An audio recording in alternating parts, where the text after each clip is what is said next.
Hey, what's going on, you guys? This is Madam, and I'm coming back to you once again. This time, we're going to go over to NBC News, and this is in the U.S. News section. An ex-probation officer spent decades trying to help a convicted killer and wound up dead. Oof. I will list the article writer and all of the details in the description. This is a twisted tale and a very interesting story, and I think you might like it. It says a former probation officer and his wife tried for decades to help a convicted killer, even taking up a legal fight after state officials banned contact between them. Texas authorities said they didn't stop the man from confessing to fatally stabbing the retired officer last month in a mission that linked him to another slaying. The alleged omission from Raul Marinez, age 62, has Texas officials re-examining as many as 10 unsolved homicides in the Austin area dating to the 1990s. Jesse and Ottilia Fogger sued state authorities in federal court in 2012 after parole officials imposed the ban, according to their lawyer at the time. Jim Harrington said Meza, who was identified as John Doe, was also a plaintiff.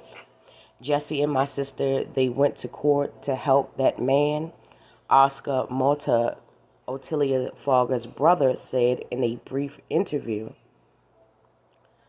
Maza was arrested last week on suspicion of murder in Fogger's death. He's also accused of the murder of a 2019 strangulation of Gloria Lofton, age 62, and is being held at Travis County Correctional Complex, jail records show. Lawyers for Mezes, I apologize if I keep mispronouncing that man's name, did not respond to requests for comment. Okay? Meza was arrested in Fogger's killing on May 29th, 9 days after authorities discovered the 80-year-old's body inside a closet at his home in Pflugerville, just north of Austin. The medical examiner's office found stab wounds in Fogger's neck, according to an affidavit in support of Meza's arrest filed last week in Travis County District Court. After authorities launched a manhunt for Meza, whom they described as Fogger's caregiver and roommate, he called a City of Austin hotline and told a homicide detective, "My name is Raul Meza, and I think you're looking for me," according to the affidavit. During the call, Meza confessed to the murders of Fogger and Lofton. The affidavit said Meza said that he killed Fogger after becoming frustrated over a sexual relationship the two were having.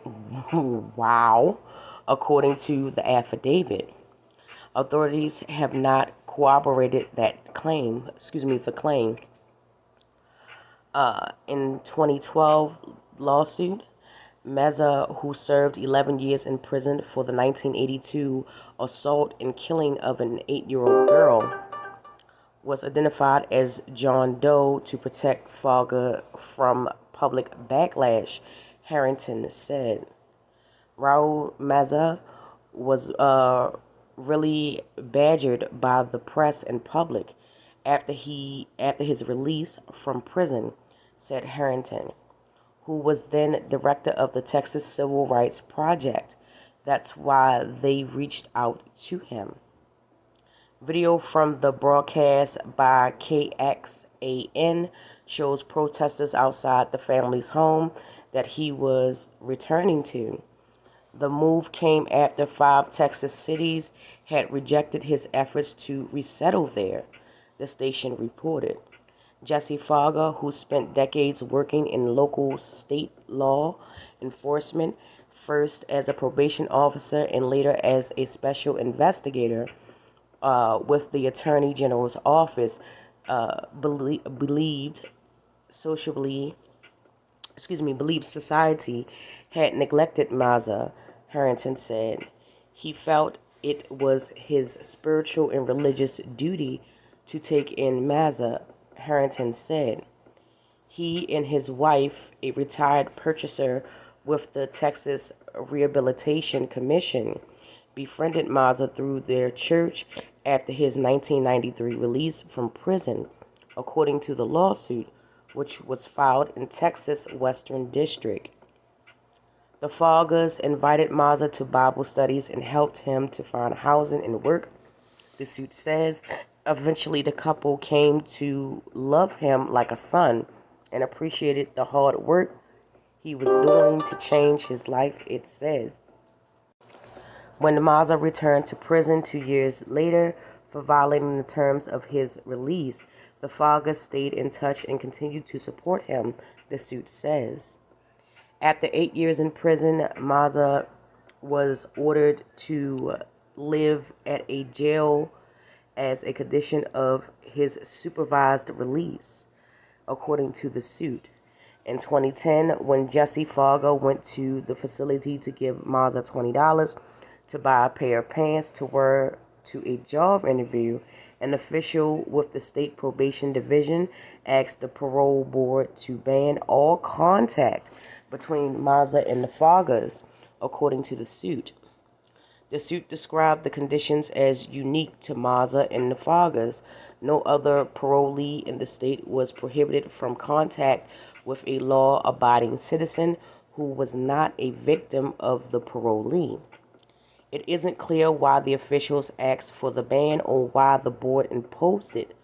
The parole official named in the suit retired from the department in 2016 and did not respond to a message left on a number of lists listed under his name.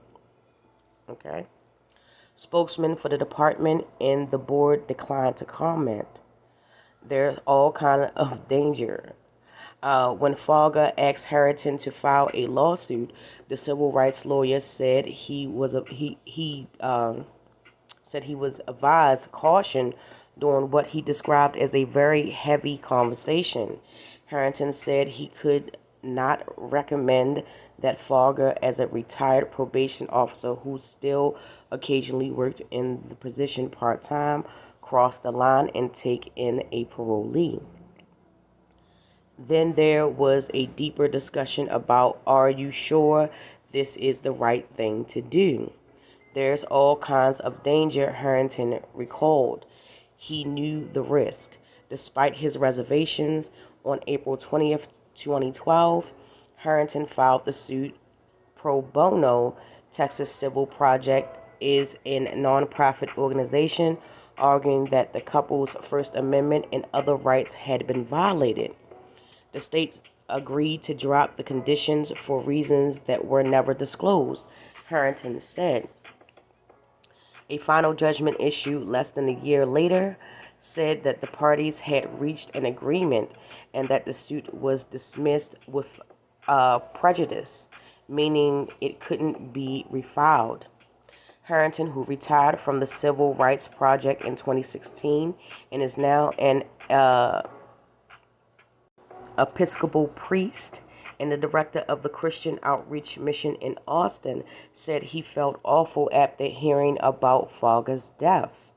After dealing with him in what I believe to be the death of his religious conviction, I really had a lot of respect for him, Harrington said. But taking in Maza, he said, isn't something I would do by any stretch of the imagination.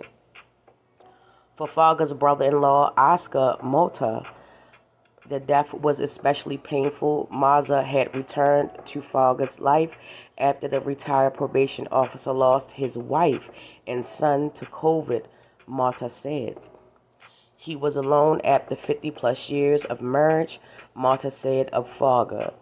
Raul Maza used the opportunity to get back into his life because they had spent many years trying to help him. This is the most awful story ever, Mota added. Wow. It's a lot going on, you guys, as far as that's concerned. But you know, I mean, when doing the right thing goes wrong, allegedly there was some type of other deeper relationship, but the claims have not been, checked as fact. So that's all alleged. Um, you know, wow. When your faith, I'm not going to say that, he was wrong for, standing on his faith or whatever the case was. But obviously there were some red flags there, for me, because I had never heard about them banning, anyone, a law-abiding citizen, from, you know, dealing with a parolee, if they wasn't a victim. So that was definitely a red flag for me. I don't know about anybody else, but, obviously it was some things there that they clearly care not to disclose, that made them put the ban in place in the first place. As for them opening up, some other cold cases from the 1990s, I mean, we may have, a serial a CK on our hands, okay? you know, um, that's not nothing to laugh at, if that is in fact the case and they do find evidence that, he was involved in some capacity, that will definitely clear the board of some cases and give some of those families that's still seeking answers, allegedly, allegedly, that's still seeking answers, um, to what happened to their loved ones and why it happened and who did it, I think that is the main goal of any person or family that has suffered, tragedy in a way where a family member was taken away. You don't know why, you don't know how, you don't know what led up to it. And some people, unfortunately, expire before they have a chance to get the who, where, what's, and whys. So, I'll keep you updated as the story progresses, but it's definitely a twisted story. Hopefully, more details will come out. Hopefully, people, will get a sense of what the actual relationship was between the two, in the family. Was the wife aware of it? I know she is deceased. Her and the son. My condolences to the family. However, it's very interesting to see what the depth was of their relationship, and will it ever be publicly, known, because they may find out and you may never know what the depth of their relationship was or whatever the case was. Who knows? Maybe the guy's just saying it because, he wants to look as like a crime of passion. I think that would constitute as a crime of passion. I'm not sure. I'm no legal expert, so please don't quote me. Okay. Um, Again, I apologize for mispronouncing the man's name. You know, hey, it's just one of those things. Anybody that know me, that's watched my videos for a while, know that I am dyslexic. I make no qualms about it. It doesn't bother me. You know what I'm saying? I don't care, so you shouldn't even. But yeah, it is what it is, you guys. Drop down in the comment section. I definitely would love to hear from you guys. Let's chop it up. Please don't forget to like, subscribe, and share.